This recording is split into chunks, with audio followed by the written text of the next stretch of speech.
Rain hammered the streets of the city, and a black car moved slowly through the flooded road.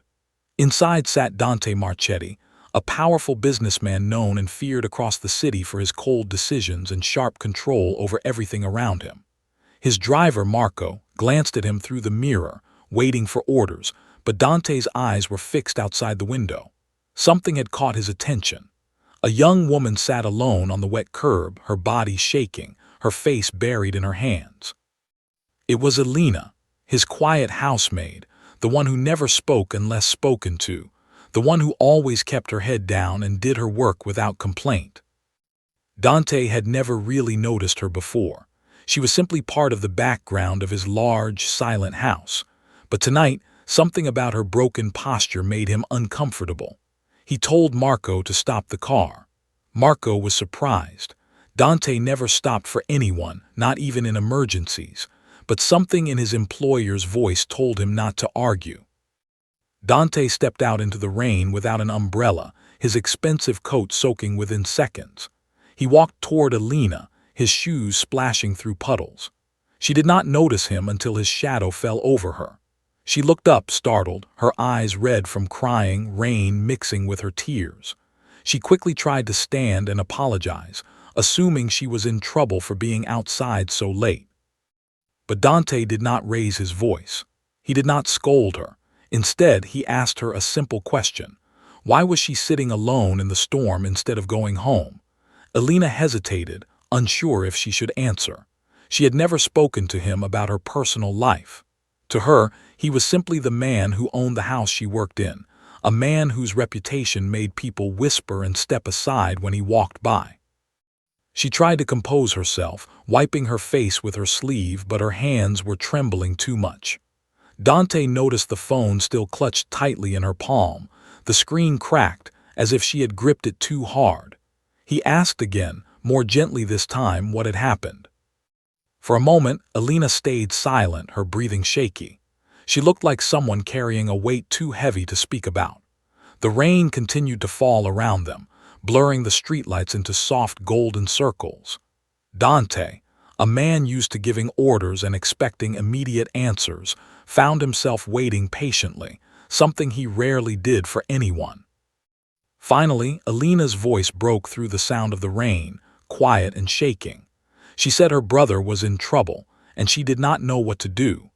Dante's expression shifted slightly, a flicker of something unfamiliar crossing his usually unreadable face. He crouched down beside her, ignoring the water soaking through his pants, and told her to tell him everything.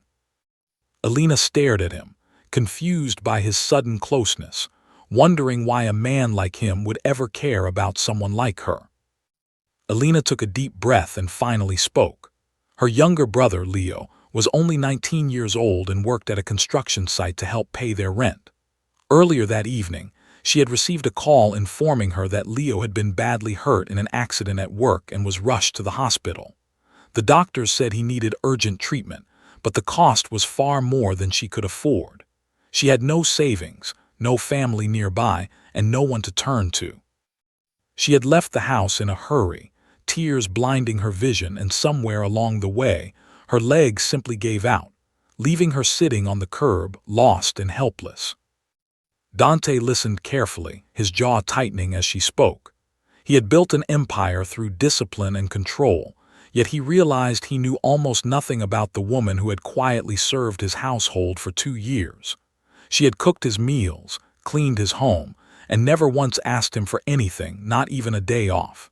She always seemed content to stay in the background, invisible, unnoticed. Now, seeing her raw fear and desperation, something inside him shifted. He was not a man accustomed to sympathy, yet the sight of her trembling shoulders and broken voice stirred a feeling he could not immediately name. He asked her which hospital her brother had been taken to.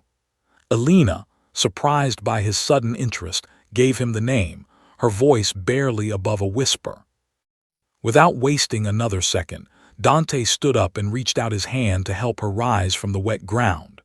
Elena hesitated, unsure whether to accept help from her employer, a man she had always kept a respectful distance from.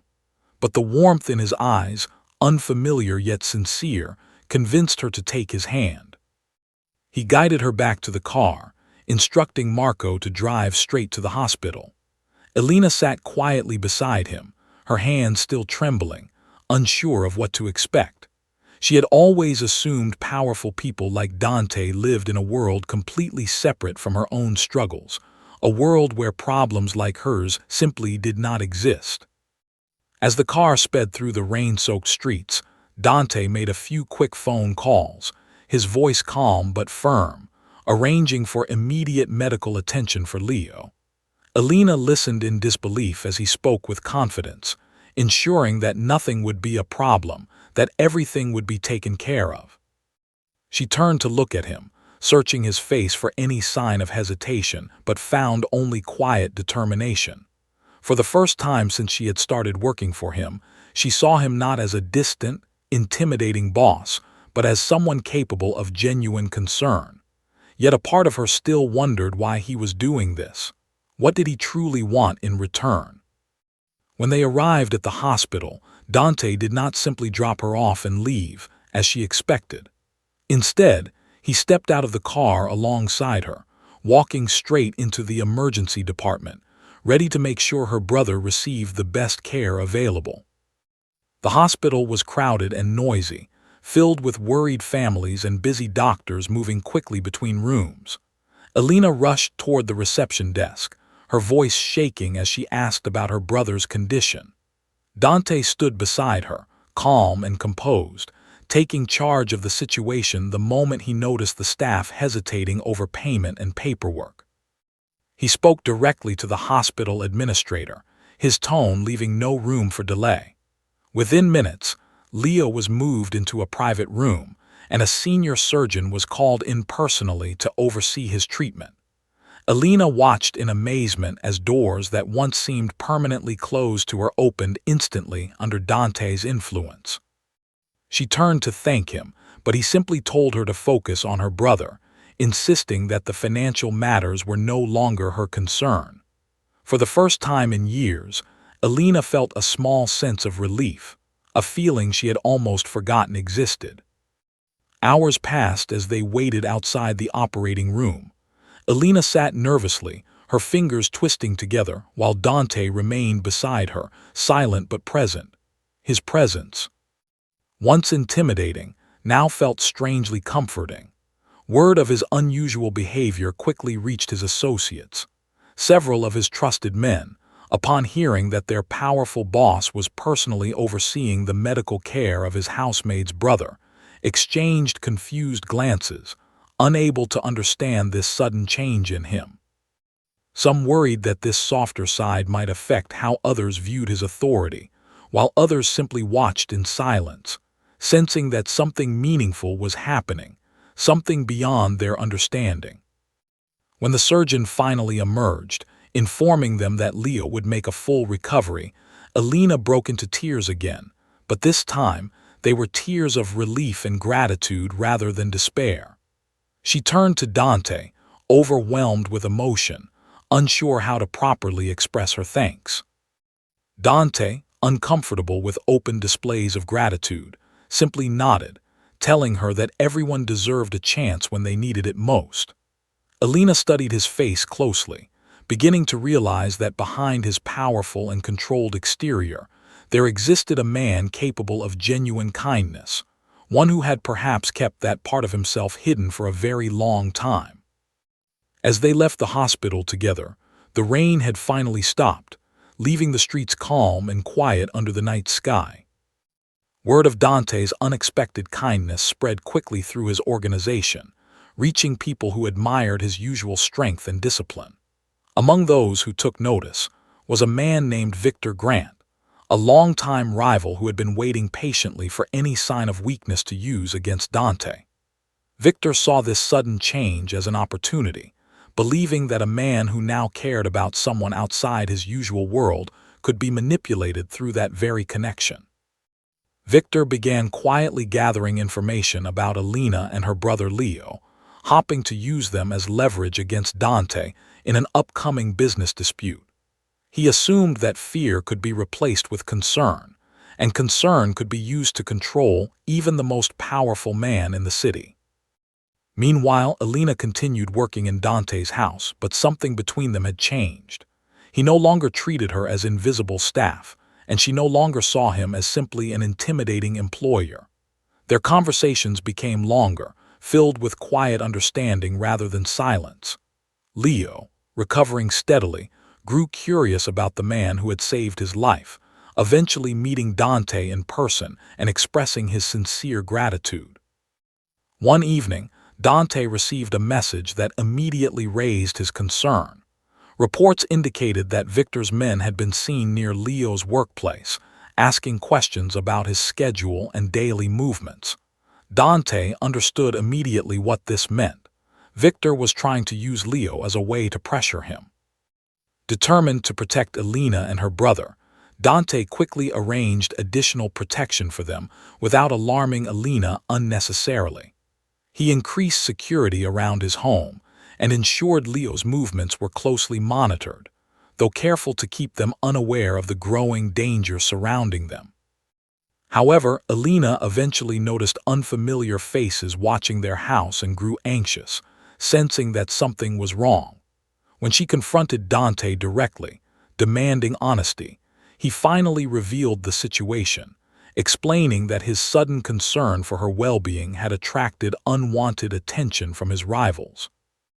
Alina felt a mixture of fear and confusion, unsure whether her connection to Dante had brought unnecessary danger into her life. Yet she also recognized his sincere determination to protect her and Leo, regardless of the risks involved. Dante, sensing her fear, reassured her firmly that he would handle Victor and ensure their safety, no matter what it required. That same night, Dante met privately with his most trusted associates, carefully planning how to address Victor's growing interference. His decisions were calculated and precise, focused entirely on protecting the two people who had unexpectedly become important to him, without escalating the situation into unnecessary conflict. As tension grew between Dante's organization and Victor's group, Alina found herself caught between fear for her brother's safety and a strange, unfamiliar sense of trust toward the man who had once been simply her employer. Dante moved quickly and carefully, using his influence and connections to isolate Victor's plans before they could cause any harm. He arranged private meetings with key business partners, subtly showing them the consequences of supporting Victor's schemes, until Victor found himself losing allies one after another. Without direct conflict, Dante dismantled his rivals' plans, proving that true strength came from intelligence and control rather than aggression. Realizing his plan had failed, Victor eventually abandoned his attempts, understanding that pursuing Alina and Leo any further would only bring him greater trouble. Peace slowly returned to Dante's world, allowing him to focus once again on the people who now mattered most to him. With the danger finally behind them, Dante found himself reflecting deeply on the events of the past weeks. He realized that helping Alina had changed him in ways he never expected, revealing a side of himself he had long kept hidden beneath layers of control and discipline. Alina, too, found herself seeing life differently, no longer defined solely by hardship and struggle, but by unexpected kindness and support from someone she never imagined would care. One quiet evening, Dante called Alina into his study, a place she had rarely been invited before. She entered nervously, unsure of what to expect. He spoke gently, telling her that he no longer wished for her to work as his housemaid. For a moment, panic crossed her face, fearing she was being dismissed. But before she could respond, Dante clarified his intentions, explaining that he wanted her and Leo to have a proper home, a stable future, free from financial worry and constant struggle. He offered to support Leo's education and help him build a better career, while inviting Alina to work alongside him in a role that truly reflected her intelligence and dedication, rather than simple domestic duties. Alina was overwhelmed, tears filling her eyes once again, though this time they were tears of joy and disbelief. Leo, upon hearing the news, expressed heartfelt gratitude toward Dante, promising to work hard and make the most of this new opportunity. Slowly, the three of them began building a new kind of relationship, one based on mutual respect, trust, and genuine care, rather than fear or obligation. Dante's associates, who had once questioned his unusual behavior, began to notice a positive change in him. He became more thoughtful in his decisions, balancing strength with compassion, earning even greater respect from those around him. His reputation, once built purely on fear, now carried an added layer of admiration for his fairness and loyalty toward those who depended on him. As months passed, Elena settled comfortably into her new role, no longer defined by hardship but by newfound confidence and purpose. Leo pursued his studies with determination, grateful for the second chance he had been given. Dante, in turn, found unexpected fulfillment in watching them grow and succeed, realizing that true power was not measured by fear, but by the positive impact one could have on others' lives. The rainy night that had once brought them together now seemed like a distant memory, yet its impact remained deeply woven into their lives.